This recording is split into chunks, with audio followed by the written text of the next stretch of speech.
الآخرة بلن باسي سنوا لتم بتد سكوراندو كوراندو ويني وافلازي زمبرندنا ومبمبيا يو نكبنا أرونا دوزنا أديك داندي كوراندو وافلازي زمبرندنا ومبمبيا نسريا إمان لا وسريا دنيا الآخرة الصلاة سريا بداسي لمبو emugo wuro yardi wallan tambata zimbirindina rozi duniya Allah khaira da zulu ko rondo ela da yardi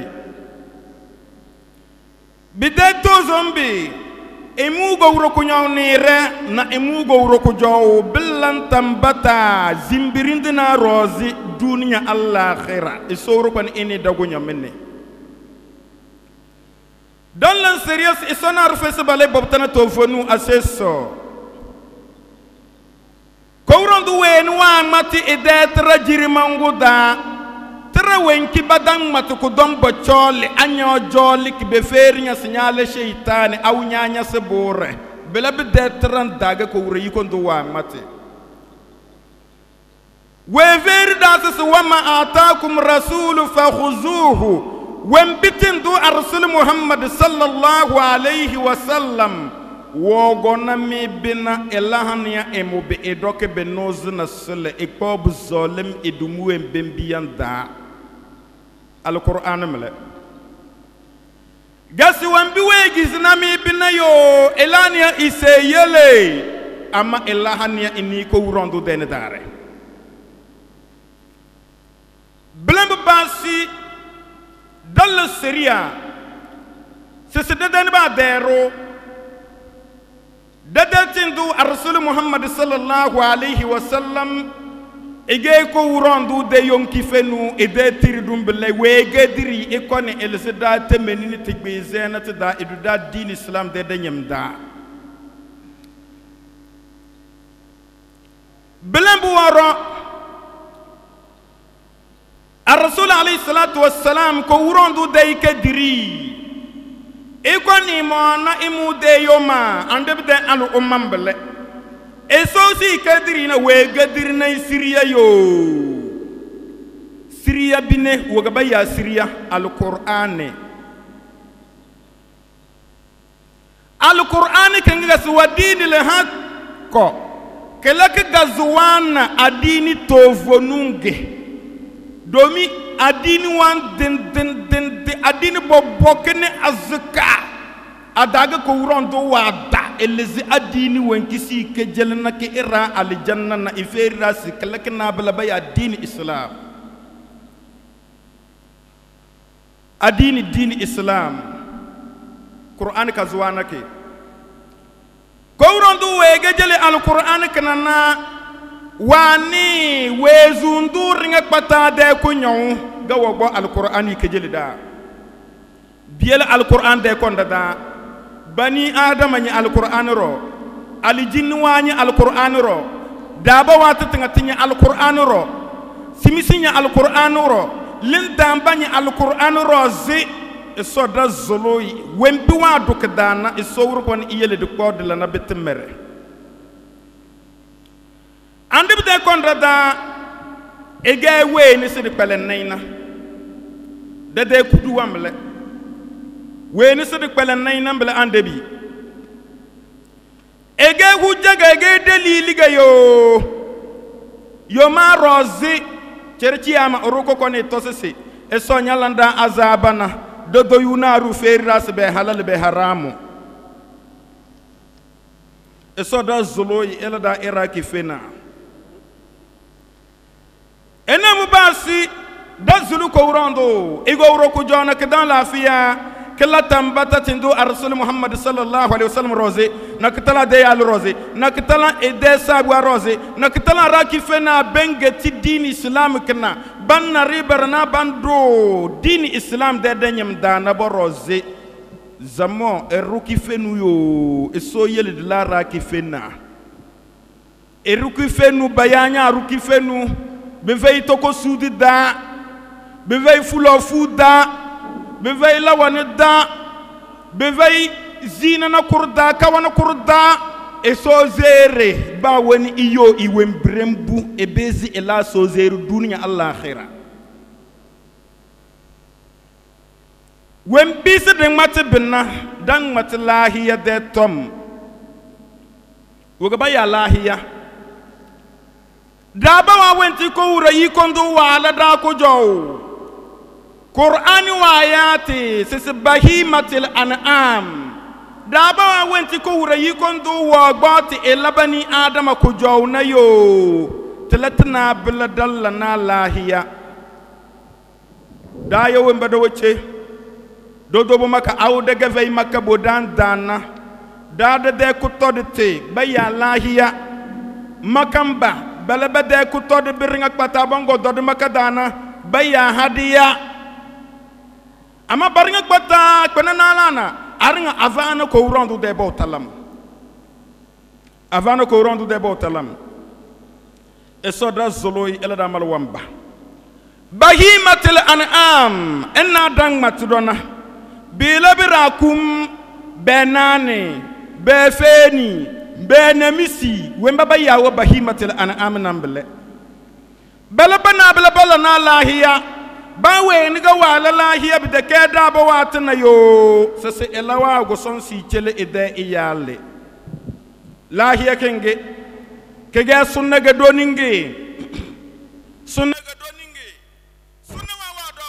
amma sunna wenki ba ya ke sunna doninge na kala ku jogan yes ke getla sengo sunna ga doninge ama awero ga kela tlasi wenu wan bizna yo ke dalatlasi ko nyondo rose batabala ke dalatlasi bu fakiru magimalla e koni chada verdewe badadunya tlasi wenam bizna elaga badu tlasi se ilalahiya sunna doninge wenam bizna arwafu lahiya wagon bin naru dana bi foki eli wongo wangaladi mazosi sala hal walan ibiyalale ami yelga maso wa sala hey biga fero tonge nyozo sali tombo na so de li pep yele veze yiko ga balla na anya vena yele enka killallahi ya bokomba naraba we enko bongo bonaw kemere fland ni talan zemgene ci zem musna ci si veris mali ve kazo we ni nga pata kemere wo fi la khirana e veina al janna domi tindu rasul muhammad sallallahu alaihi wasallam we verida ruhul mu'min mu'allaq bidaynihi hatta yukhda malwan wezu kin jankili duniya na kana al janna gabadi yage na buru fay bim baras malwan wezu na al janna de sode ama kemere ki dina kemere on baras ko malwan wezu na al janna ama rawasna arwa la sese ma ke malalahiya mo ba mo go bon naw kemere ma mu few kemere ma mu nenka kemere be kanyara dele sena na borna vere e solo da ciwo alfa wa fiki dinar nga pata bedeno ka daka wazin se si ko geyo ayuko fayele lahiya malwandi de seria wo gona da lahiya na bigana binu silanu we nitindu rasul muhammad sallallahu alaihi wasallam wali maka ikpe medina bizi silangan dagalahi de ton wogone bizi silanu dage lahi de ton wogone wali maka ikpe medina ga woga lahi de ton wogone lahi kinga belana dadan ba deru esosin nada esoda bada badan ba deru dadatin do daja ko boni ande ibrahim alayhi salatu wassalam eda sunna ga de visible yo ko wurondo to sole kesse duniya allah khira ande ibrahim da sunna mbele dombi de kanaburu ko wurondo eda ba pe ande ibrahim alayhi salatu wassalam ko rondo wogono wahyi roze ela hania ela lahiya ela nia etode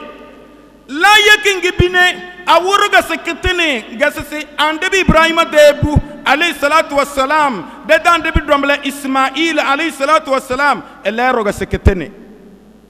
ela gasese ekpoyi ela lahiya engen ga bela ga baro kan ke ugoni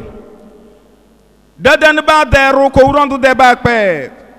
ande ibrahim alayhi salatu wassalam don dagewe ga ko rondo we ga disi wa yi roze dozira wa goni yo sisi wa gba ibo idebu ismaila illalahiya etode baru kenge tindo rasul muhammad sallallahu alayhi wa sallam ele do wa fada baru kenge sisi andibu wa job lana malaika jibril won gona wa fawi wenkina bayya kisu wahayi bade don da adoza bondo zibilana bayya su wahayi biyala tindo rasul muhammad sallallahu alayhi wa sallam wa mata sisi ruyatil anbiya fil manam wahayun tindina de adoza ring patada gbadde bena yana aga wahayige atindu andi bawe ni go wodozi aweve ase wo zulu kibide alkawle andi ibrahim alayhi salatu wassalam wajo ide dunya ezrese ejaluro ewi emedna so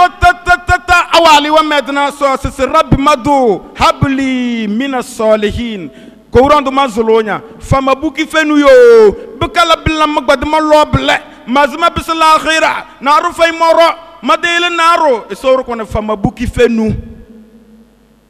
e dokete mere ma woro wembi ko rondo de ba kwe wa zolo benambele ko rondo wa goni si chele ibuna wa fulna si wembre ga wa faybaru se fa basharnahu bi gulamin halim emwa vulazi emu deba kwe ande ibrahim alayhi salatu wassalam emwa vulazi iwembreyo sisi emwa langi ko jowu de ko jowu buweni nga se buzimbirino buweni wona zimbirina ismaila mle weni do si todla hiya namle wendo si todla hiya namle ene mukenge dozole di feri damayo Israel zego ko urandu wejele ibumo domi ina de lubona loro fay bi jobla ta wamedna so ajo rabbi habli min as-salihin ko urandu fama buku fenu ko urandu wagoni fay baro sese emwenjeli buyo amazimbirino wagoni si chele lorona wejeli andabi ismaila alayhi salatu wassalam alwati wenki wejeli loro kengena chawana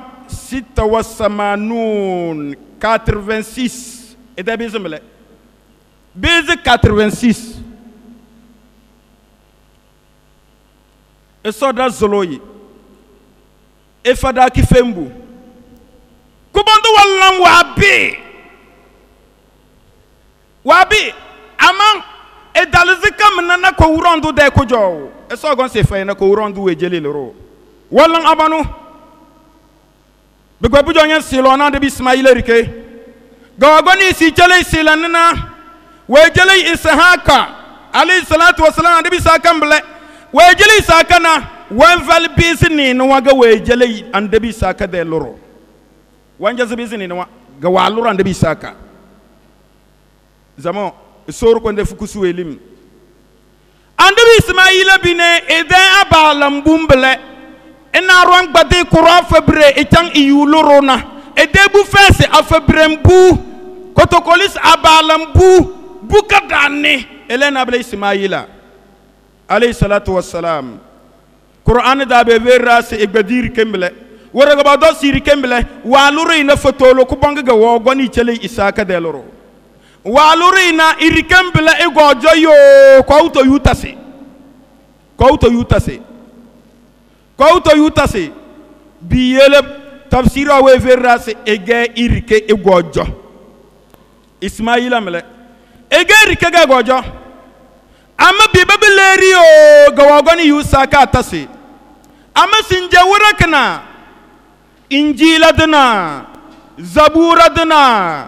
trawa wenti tringa patati li samati kadi bilab injila nasara detra yahudi detra bo yubala fukusi trozi bekati bebem tombie wamba mawana bekewe wamba tanjana ba fizwe bade injila kede da bava badetra injila chana injila andebi sawo dok kana ke veisin je wurakna kumu seba da menende wenti ba mat be wen bezolimna talaga ba lezi bayas nouveau testament bobotna bobotisi talaga ba lezi bal natmere talatu da bala bazinga sa andebi saka ga sabotode ge sogo ne few ikena andebi saka daraba de boboti tobu kabdalabele andebi ismaila elega kubone elega kadane bawani yutele malwan mona ndele nyade qur'an tom atenusi balaba batun roy andebi ismaila alayhi salatu wassalam elena ble ko wurayi kondo wejele andebi ibrahim alayhi salatu wassalam wajanga wa vailu kingi ismaila de lorona wajanga isalli ego na ibumu bedebode lega bade bobo ta boba so makada bekatan kinge annabi ismail alayhi salatu wassalam wamuzo idakalata wamuzo ga bazo makada bilana badim ben kaba jode de bile safa na marwa de dar kinge ngande ibrahima wo bona edelu nana hajara na idebu ismaila esenamo sesebek patba chonna na emokone emwan de ki sodo na amokabese empakpa ba chonna na amokone wa gursi de nga wazul ko urando madu ko urando meyele mede zuriyan dana kuruyo nya dela do kulo kada varna ko rose makadambele blan ko rod manzolonya mede zuriya kingi meyele ke makadanna na ko urando chele ka arziki makam barnya pata ko urando chele wa arziki ko urando manzolonya dunya ringa pata bawe nga wa aguru ko urando ko iwem brizolim ndo makaroze sinjengena bjodado esamu de solunde wede iyele delo nana hajara na ismail alayhi salatu wassalam wede yele wana lin dolo wa goni kangu ande ismaila nana hajara wajalin ewe awe gana che legamo yuli mafabuteni o so lin dolo wango a mabuteni e donjo a wanzim anyose linga wanja de se fay awe ze bisnache awa agba safarozi e kabis marwa rozi awe ze bisnache choti bisnache wanja delem e koni kadi wa goni kadi lawta kana safa na marwa bajol bo lawtable wa goni kadi namudo wongo awega manna elema na lema fabucheni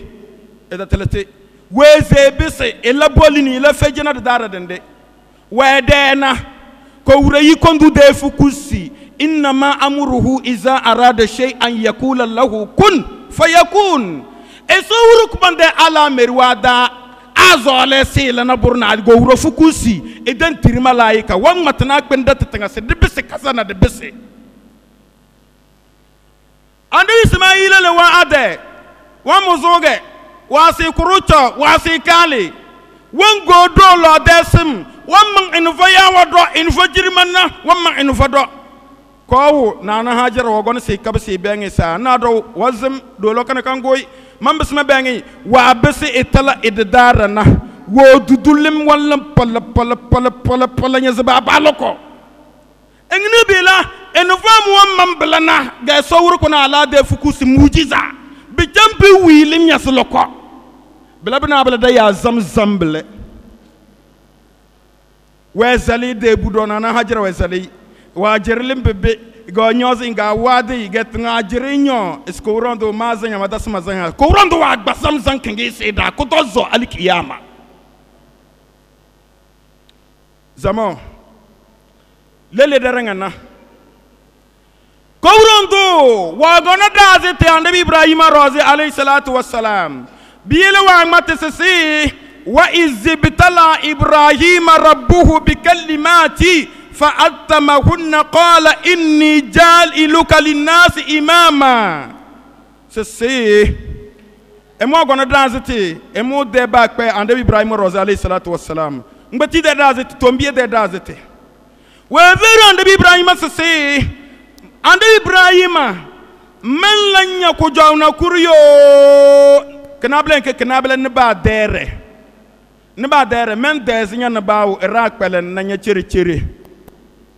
men desinya ne bawo ede tatakinge ede dazete tende ko rondo wa fay nasara wedi dazete tende te de ka dandi yo ga edebu Ismaila ko rondo we jele edeloro wa jaloro tata so cheleina ko rondo wogo ne wa hayi ide dondas elania e koy e tode ela ilahia das te kadande we ditele das silende ande Ibrahim alayhi salatu wassalam e jo waya jana na irana na bani adam ringa bokom bala kalimati tawhid la ilaha illa allah e sonaru fes bale botana to vona seso bayena ba na se dag bay du woni mini dag bay se dag bay du woni mini bala fukusi betizi da bowa ande Ibrahim tese ezinga be na we basali bolo ni mini na da bowa da ni mini de e yode ande Ibrahim ale pataruto fuyi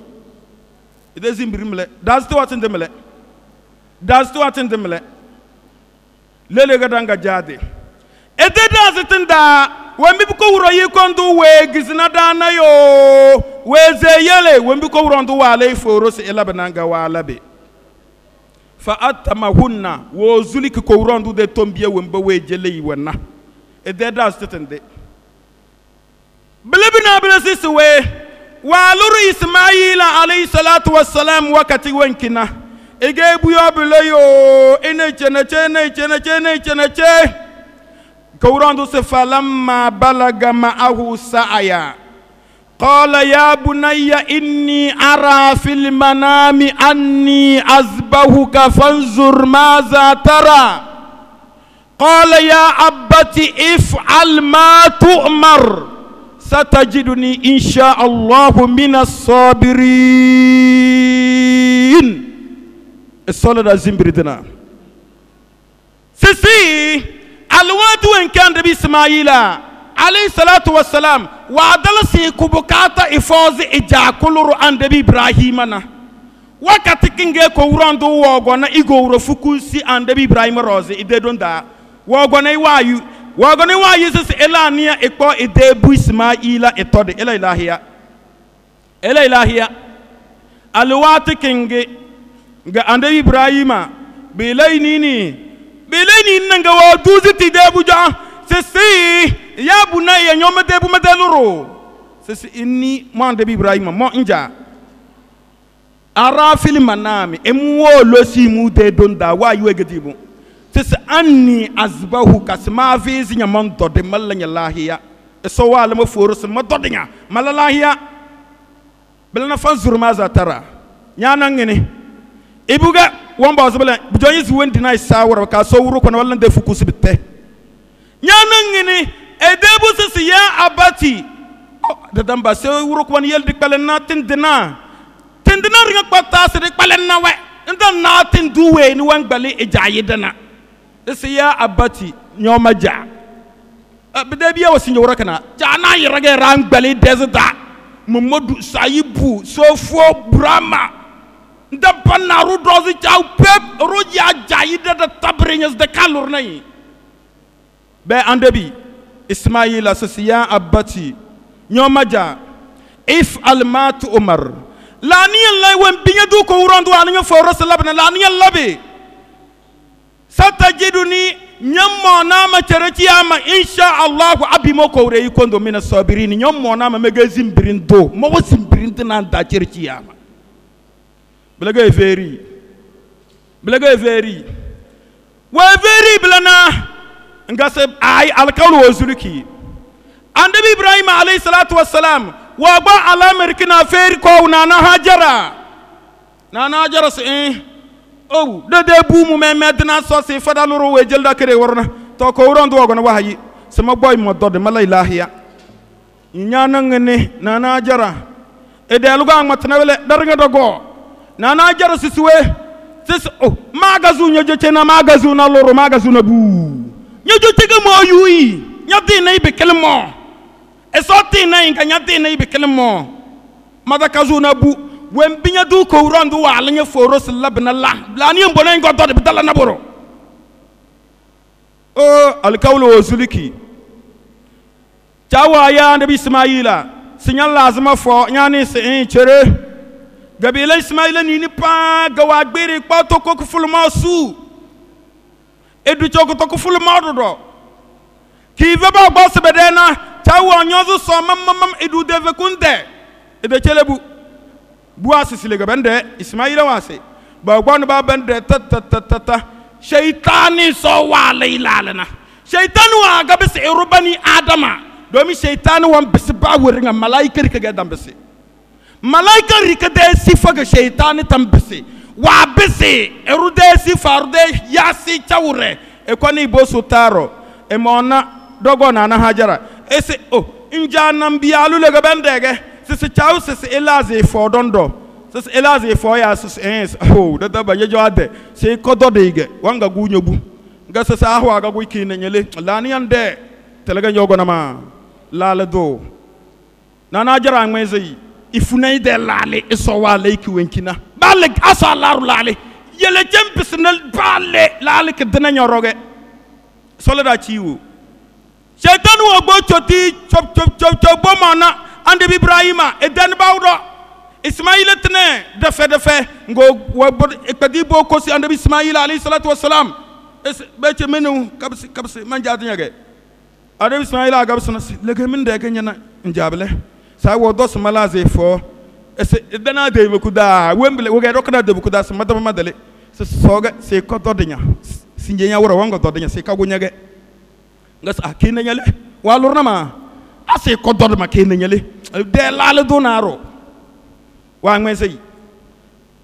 dang meze da king danga den dona bida ken ga danga jadi inna wa ga nyana ballo shaytan bobum bode makana inna ga ballo shaytan boble bida ken ga danga jadi wa ngmese ba gbon bawo ba gombo wo batala nga wa vizi idebu wa vizi adana ko rondo se falamma aslama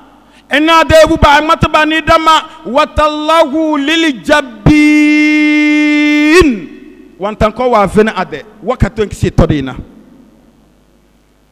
anabi ismaila tan ko wa vena ade wa dini so da se todio na burta payga do todita bismillah allahu akbar ni ka sela na chan etodi anabi ismaila wa dini na do nga so we lazai eso lazai wadini se todina nga andebi ismaila sese maja sese mazulunya na burna dodma sese bilaga woganyan jade sese ko tije toko bakala nyo dodma na azima ya na nyede toko mogokana gogodi de toko sebiga selembo wembi se mazulunya na gas anya janga nyo dodma ga nyede le suru ngokutil la wahala na bisawu chade madebe se yokana toko yokana ko kan bisna makasanga chang bisna kema de kasanga mbina make se saibe mo aibe mo wa dini se todina ko wurondo se mo gololo wanadainahu an ya ibrahim qad sadaqta ru'ya iso da zoloyi ichel da mal wonde e mo lolo mu kay ande ibrahima yo qad sadaqta ru'ya nye dezinya de don dana we kinyo losik na wa yikinye dozike belen borozna inna kazalika najzil musinin we mo so sime jelenya dona belen noga bidakenyer ke malwan barnga pata ba we ni ga wazna mo so bele bu gujoni tile waga mallam bele do zamo gasas inna hadha lahu al bala'ul mubin mo so wuro ku bone mede daziti batme pare dandem bele nyonde bi ibrahima nye editi ngasi wa fadainahu bizibihin azim eso se mo agose ande bi ismaila ba agose ande bi ismaila ba do torido emo agona feu agban kurukuru fayange emo kena andabi Ismaila badotode feu mo malaika wa janna ko do ki do yisda papa na devekini e kona chela andabi Ibrahima lega bagal feu mo aljanna wa dana kurda ga bagal feu mo tafsir wa si feu mo wallam bizin nele aljanna da wendi aljanna ni de wando aljanna ni de dabata wendi aljanna kidim dabata e janu bogo ne be chele ande Ibrahima ba ko si Ismaila ba fizi fewmu ba tode zama sawele daga yo abra la pap ba tode Ismaila pap la yamui da nyaluru biye fu nyam ben egbezena gan tode lahiya ben egbezena ada fuwe nabur da jajana nabur habla ba fuwe o esowro kon wala da ko jow ama ruwase se so ale ko jow ko wrando se mo gona fe umu kenan de Ismaila yo biele ko wrando wala tindo rasul Muhammad sallallahu alaihi wasallam foro se elania ede so sedi feri lagaya au nafula gaya edako rakunga sikuya autodoga si toria se bringa pata ella esoroze ko urondu we ni bodon bona burbata snaina penana ringa pata asela ella esoroze gabiri tindo rasul Muhammad sallallahu alaihi wasallam se kul ande bilani yang mate inna salati ma ande bi madeso sede ferila wa na nafla wa nuski na madera kundeko au madeko tod biringa pata wa mahayaya na mawezu chawra dunya da wa mamati na mademe ve dunya ma bisal akhirah lillahi rabbil alamin ko rando bo nyande yo ali tarnga pata do la sharika lahu eso nyowe ni badon gbaw na burbata sananya na yo wa bizalika umirtu wembi ko rondo wala ma foros mazim burona bana bala ma matodo belaga ndo be veritimba wa anna awwal lil muslimin abanjadi eruka dani wenu avuzi idi wembre kwa di chele sona ande se emo ala kadane so fuzi da chele de ko rondo e vera surati kausar da se signoti ndo rasul Muhammad sallallahu alaihi wasallam fasalli li rabbika la niyal lanyadu ko rondo bautayo ferila desede au nafla desede aszen ka sena rozi senya du ko urandu rozi wan har bakallahia lalahiya do naga andebu wogogbo andebi Ibrahima de sunnakna kite doni wogogbo la yelan ta irenga alkitalla sinjawrakna biela la yadang matikida tondona man kana zabaha qabla salat falyu'id suweni ringa pata wo dodi ide ko todi billahi ya ko todi be bada seta sona se wa akika se wago ichele ide yale wa ya de iyali dina etar da bana kuro ebese todi beze so woro abada seta so ga nyo dodi nya de daba nya vena lahiya solada chiwo ar-rasul alayhi salatu wasalam wa lahiya ide lahiya landa feni na tele agban kurukuru ana tele gande bo alalahiya tabate gbize tu jalla fiana to wana yesina tafsir da sis ande bi da agban kurukuru afeni wontu alatalahiya na sis tezan jodo be janyozi kekpadese kekpade bo waja kezanjo ezarnga do beja bibira kekpade bo waja nyiranda do beja bibira sifa won kiba fa ande be feni namle bla be feni ngande bo Allah ya wa gursi torna wa dodna inu ni jirmanno se so sama dodu do na nyade yide na nyade fukusi ma to ngama dambe ndo se todu silanina e se so sama dodu do na nyade todu ga sama dode nyade fule de todu ga sama dode amma madalu umma wo baranga pata bodo yi kono billahi na balba dambe ndo ngande bo dode biele weni ringa pata ndala lahiyana lahiyar lan dar nga pata bedela danyo UK fez nyo wembre nka kusinga la kare nyang galade radio smozo si sala nyozo sali tala nabru pep yele feze dam matadona lahiya kede sartwa mogo bal fa kede warwade arutala lagi ya fa sai de saratu wana tuno wo zuliki nya de da barozi saratu kadange niya nya de niya salakna bla iso de niya ga sun dod na nya de ko todebe domi rasul muhammad sallallahu alaihi wasallam wa verra sisi innamal a'malu binniyat wa innama likulli imri'in ma nawa sisi tamarga ko ta dalla yana ba wende na de niya ge so wuro ko ni yel de la niya ke fengu e ruba we nga nyana se la temere dina de niya ga dembe niya wan bi wembranda na la de biela zama de verinda ma ba we ni ga sun do nya de la ki yo saratimble bismillah allahu akbar na ba munya de la hiya onko konen do nya ya se daira bismillah gaban do na en kalamu jamala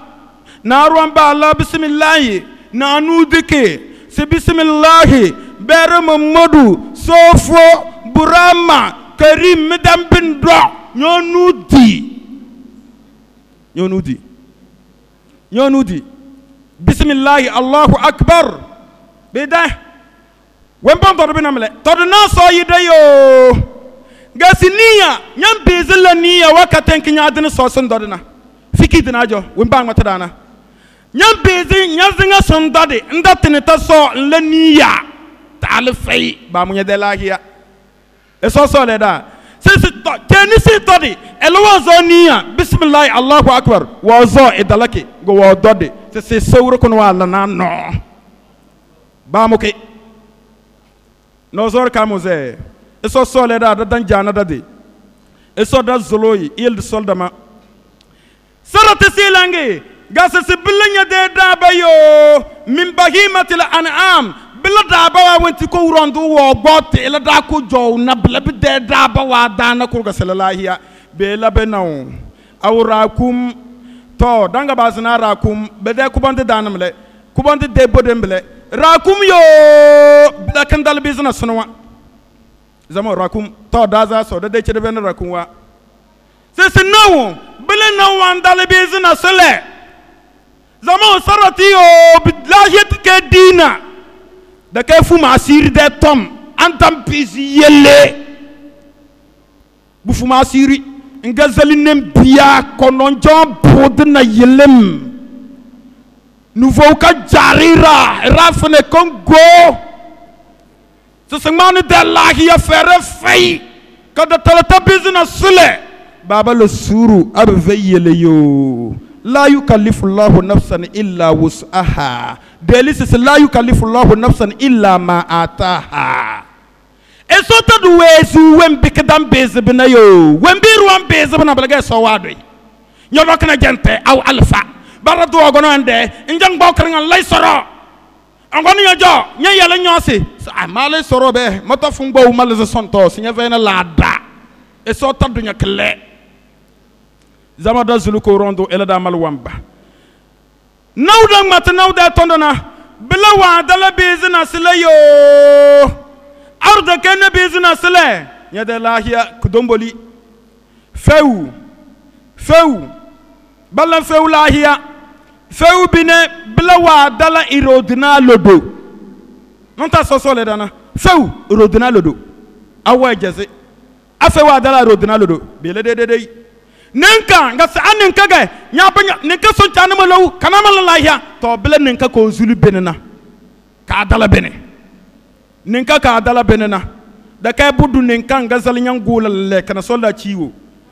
ena mu basi wemba bandam bala rakun au bandam bala nauna bala do lahiya da sarati tozonge se belanya de ko to de nya de lahiya da ba kana ken de mam naburu fainake ke da zinchum ak zingan dan nasin daze kiringa ke janu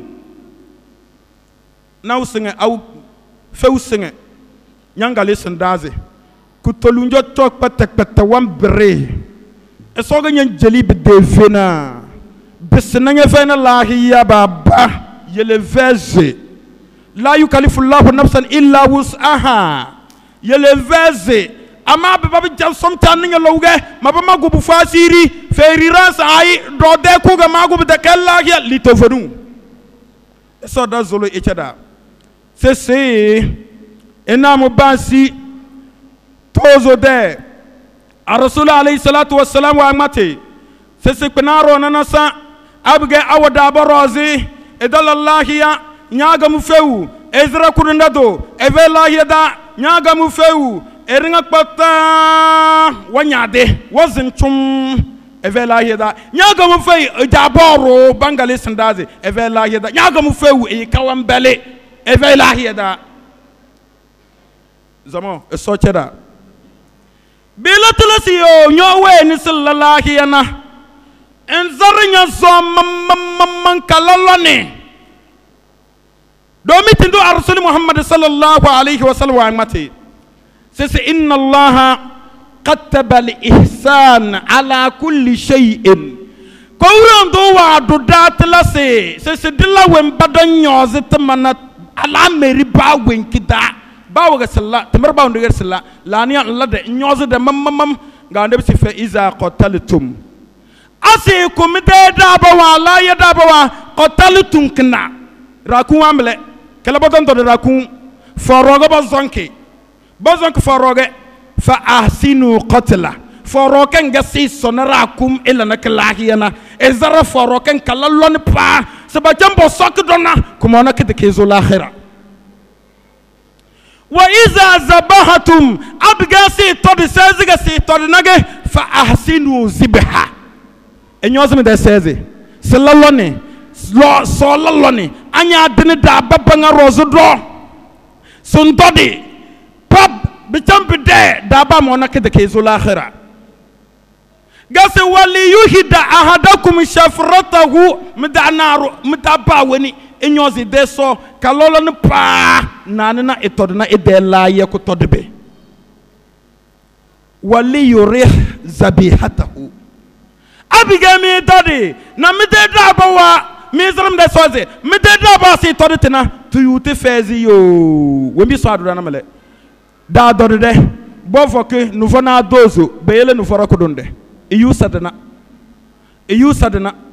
abiganya dodi daba na wahala fukusi so failoni endeni so do nyonnudi daba bangande nyonnudi kadabo ngo achi kama go bunyo mona de ala hachi chirchiyama sollachi o ero adore bele sema mate na sese wali mama jona wo soga matna ro se ba jamba charira ayi ba wole se bega teleda maze sowa na mama matinya wa dodi nin kado wonu di kabanga baka kongo ero eferi ro sese mama chige dozo da saraso ama egbeze so kana alfa wasibi le jifa babati fikida abo dodi gabi dasikazo bambesna ba fezi banyozo botodi bedaka jifa alfa fikida na we ferira dada alfa tinga bo we zini da be ferira nyam besna in long nyozo dodi won dodi bele won nazini ka kongo kokoni kanebena go dodi ke mazho yaar nya de todi ke na se ala ha cikna nyana ki de cerci ya ma nyom monake wame dena subaja bacharera mazu wajare de kemo esola Syria sarate silange na zange sisi asum dodinya de Allah ya dabayo enkanye awura kadanda wedenya wura silendra nyondode wura silendra wedenya wura tozonda nyondode wura tozonda wedenya wana na sawura nyondode wana na sawura nyavena lahiya amalahiya wembia bembeyo bawe ni go do feu au rakum au na nouveau sinya vena lahiya nya deson wala ngmele som jifa ngmelo badon do lahiya nouveau sam ande begizi badon do lahiya nouveau e sola Syria eno bubasi l'imam Shafi wa badan bawo sisi lahiya wure de todi de basi kala wembia na dozo ndase bele wana nasa lahiya we afa dale kwa chada sarati nu wange ngasi bilanya de lahiya ko todi biyo angura kunge sundodige bilotere bakaya so sedi idi sedi nanan dodi daba tabajan be sayidi betana limam se pa hutuba kiri so be den benge so wago bon bawo limam wa hutuba da nyaase se hutuba wa bene ke tabini ngu idi de hutuba wa dabata belaga tembene nyege gbena hutuba bene nyanya jos nyaga fondolo ngana bon do di limam de fewu na bon dodi bedala malwandi de seriya da ami tazi runa bawo asemi jele malwandi de jirima kinge bon to diliman de few miringa na tankinge chanamba ban bongo sazi madoga banga woli dama village wasi bogo do diliman de few dagal seriya chanaw na brabo do be ten ba ma al jasoda ka bawo ni ni sebo dodi sinja jirman kay we yele bodo to ta rango ban dodi e soda zulu elas da seriya liman wa dala e soda zoloi e kwazi malwande malwa biyar nga kata soro ko ni sinawe e so chele da arziki kubana benge tede tanana e soro ko ni sinawe e sol zida wa fere domi da bad le seriya sinja wurakana ba tede ke tibi jada de e soro ko ni illa da wa ciwo na munafisi e so siza da we e siza da i chelewe e so fada nasara togoda soro ko ni zali solo da ciwo wampilam billa de du cho alafiya na alafiya ga ba woni solo don alafiya te na ga joji ngirda do ali jawam mam na rutongo ni simma solo da ciwo be sir fatiha da dana solo wa gafara sul be fez kul huwa allah اللهم إنك عفو كريم تحب العفو فاعف عنا لا إله إلا أنت سبحانك إنا كنا من الظالمين إن الله وملائكته يصلون على النبي يا أيها الذين آمنوا صلوا عليه وسلموا تسليما آمين سبحان ربك صلوا على النبي الكريم